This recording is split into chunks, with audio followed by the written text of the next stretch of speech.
আজকের মানববন্ধনে আজকের একটাই উদ্দেশ্য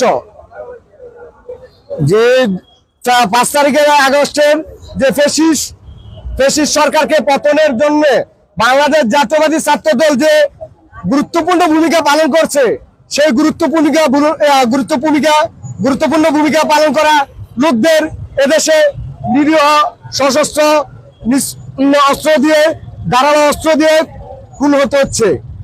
এর কারণ হচ্ছে বৈষম্য বিরোধী ছাত্র আন্দোলন নামে কিছু সমন্বয়ক যারা আওয়ামী লীগকে আবার উজ্জীবিত করছে।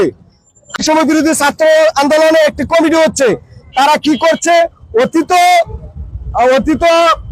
অতীত সন্ত্রাসী কার্যকলাপ করেছে, এখনো করতেছে। তো আমরা ব্যাঘাত ঘটান, তাহলে আপনাদেরকে ছাড় দেওয়া হবে না বলে দিলাম।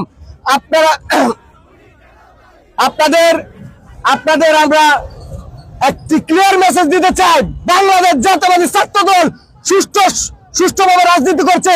এই সুষ্ঠু রাজনীতির যদি আপনারা এর মধ্যে কোনো রকমের হযবরল যে ষড়যন্ত্র লিপ্ত হন, তাহলে কিন্তু আপনাদেরকে